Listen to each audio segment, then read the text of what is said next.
Haati meeshaa kanaan irraa fudhu daddafiilaan namaa yoo nama harkaa nyaatan isiin kun immoo hantuunni xooynaan jedha Habiibati qorii fi xuunxoon tunillee mata dheerataa miti bakka dheeraa malee wayishii jettee namaa galti as kaayee siin jedha.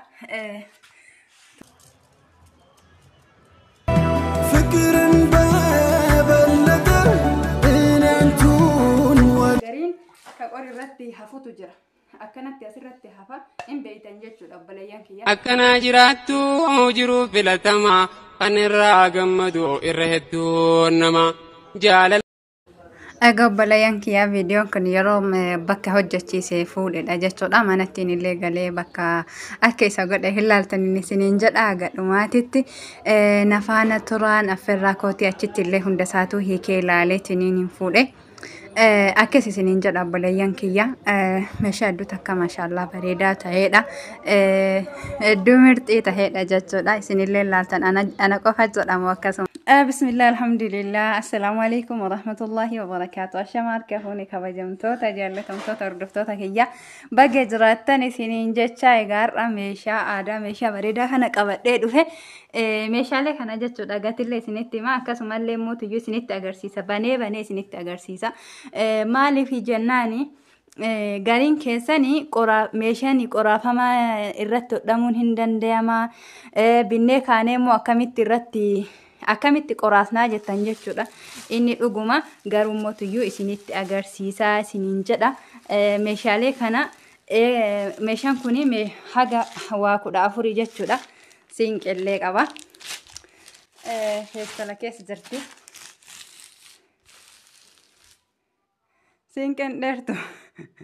Siinqeen dheertu akkamii isinii agarsiisa. Akkasii siinqeen haateettu isinitti agarsiisamee hordoftoota kiyya. Hunda isaatuu banee isinitti agarsiisa. Haga dhumaatitti nafaana turan isiniin jedha. Meeshaaleen kun qoriillee hin laaltan, xuunxollee, sabarellee, baarrallee, hatta jaahillee hin laaltaniin isiniin jedha. Bungellee. Egaa hordoftoota kiyya inni kun boraatiidha. Feestala qaba. Feestala yeroo irraa baasu argitanii boraati. Isiin kun immoo xuunxodha. Meeshaalee amma wanne isiniin jedhe kana jechuudha. Meeshaalee waa'ee qoraafamaa irratti haasa'e kana hiikee laaltanii isiniin jedha. Haga hiikuu jedheeti akka viidiyoon isin irratti hin dheeranne laala qoraafamaadha jechaadha. Meeshaan kun qoraafamaadha. Kalas wanni barbaachisu dhadhaa irra diban jedhaniisa ammallee jechuudha. Ani immoo kana manuma kiyyatti obboleettii tiyya tana meeshaan kun meeshaa nama hin dubbanneeti yoo jedhe hin danda'a. Akka gaafa na ajajjeeti birrina ergitee dhuftee geeffame moo xumurame moo waan akkanaan hin jenne ofumaa kiyyaayin itti dibaaf jechuudha. Asumaan qaalii tiyya meeshaa kan kee laalii siin jedha Habiibati. Isinillee warroonni namoota garii nama viidiyoo masan irratti deebii isinii deebisa jedheentu jira jechuudha. Inni kuni oroobodha. Oroobodha hordoftoota kiyyaa. Innis qoraafamaadha. Meeshaaleen kun hundi isaatu qoraafamaadha. Hinootu qoraafama na haa ta'u jettee akkasumatti qoraafamaa godhee fi isiniin jedha. Baarakallahu fiikum. Mee akka viidiyoon isinitti hin dheeranne booda saamsa. Inni kun jaahidha. Jaayin illee sileeffamaadha. Obboleeyyan kiyya jaayinis sileeffamaadha. Bakka gariitti jechuudha. Dhugaa warra akkanatti bitanitti irraa bitanitti jaayii osoo hin sileessine gurguran. Kana jechuun kiyya yoo hojiin hin ta'in jechuu fedheeti. Aniin hojjechiise waan ta'eef akka sileessanii akka naa baasan hundaayyuu kaan qoraasanii kaan sileessanii akka naa baasan itti himeeti. Namni gariin immoo ofumaa isaatii beekee akkasitti hojjeta. Jaahin xiqqaa fi guddaadha. Inni kun guddaadha. Inni kun immoo xiqqaadha isiniin jedha. Inni kunis sileeffamaadha isiniin jedha obboleeyyan kiyya. Itti fayyadamuu malee waan akka wanni isin barbaachisu hin jiru isiniin jedha. Inni kun baarradha. Baarradha. Baarralleen akkasuma qoraafamaadha. Baarranis akkasuma qoraafamaadha isiniin jedha hordoftoota kiyya. Egaa ka baarranis guddaadha. Kana caalaa mootiyyuu akka malee taa waan ta'eef bareeda maashaallah meeshaa jiddu kaleessa isiniin jedha.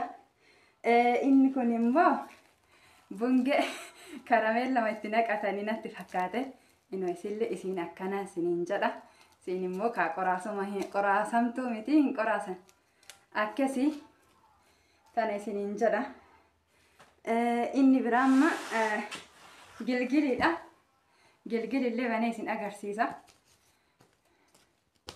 kinooti keessisii kana fakkaataa isiniin jedha amma immoo mataa meeshaatii asiin qelleen ayi jirti feestala keessa jirti akkanumatti ilaaltanii gubbarraan tana qabdi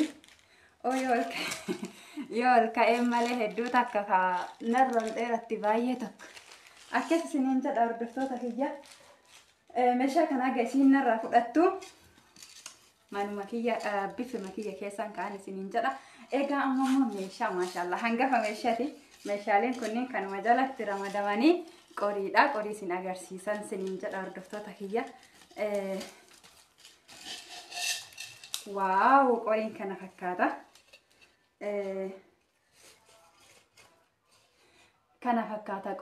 qorii kana arkuma kiyyaanin ofii kiyyaa dibeen isiniin jedha manuma kiyya baasee zayti wanni marri widdi biyya keenyatti hordoftoota kiyya wanti marri widdiidha abbas sileeffata meeshaa bakkas dirqamni ka isaanii hojjechuudha qoriin tuni meeshaa goyduudha jechuudha qorii diisiisi firoo birraa qoriiwwan dhuftu qorii baay'ee babbareedaadha jechuudha qoriin yoo laaltan ila bifa kanaan akka kana jirtu siin jirti jechuudha Biaan sama qorii takkitti waan isiin hojjettuun tanam hojjechiisatuun 3,500 garuu qorii 2,000 illee 2,500 illee qoriileen gurguramtu hin jirti isiniin jedha tunillee qorii biraati sanuma fakkaatti qorii xiqqoo fi guddoodha baay'ee guddoo achi fixxee miti tuni qorii guddoodha tun immoo qorii xiqqoodha tana jalattiin isiniin jedha egaa hordoftoota kiyyaa akka hafee fal'aanadha meeshaaleen amma isinitti agarsiise kuni meeshaalee kudha horii fal'aan ammoo bakka suuqitti dagadhe viidiyoo kana gadiin dhiisu agarsiisallee waraabutti jechuudha waraabee fida kana fakkaata obboleettiitti ya rabbiin sillee nagaan si galchee itti si haa fayyadamsiisu meeshaa babbareeda kanan jedha warri gana ajajachuu eddanillee akkana fakkaatan isiniin jedha meeshaan akka isin ajajattanitti isinii baha kan immoo ani akka kiyyatti ka gabayaa dhaqanii bitan sanirra ka hojjechiisantu irra bareedadha ka amma isin agarsiisa jechuu wallahi meeshaalee akkanatti qorii kana yeroo akkanatti qabdanii ittiin jettan akkana irra zoora jechuudha bakka gariitti kan akkasitti bitan warri sansan bitus hin jira garuu faayidaa takka isin hin qabu walla faayidaan qabu taan immoo isin tolaalatan isiniin jedha qorillee isinitti agarsiisee banellee jechuudha hodhallee waa takka beelloo kana immoo anatu filatee gariin ka qorirratti hafutu jira akkanatti asirratti hafa hin beeytan jechuudha obboleeyyan kiyya sun amma yeroo bachoo itti gootan bachoon irratti gajjijjiidi sila callee wajji dhiixamu akkam gootan yeroo marqas ta'ee qicaan keessatti gajjijjiga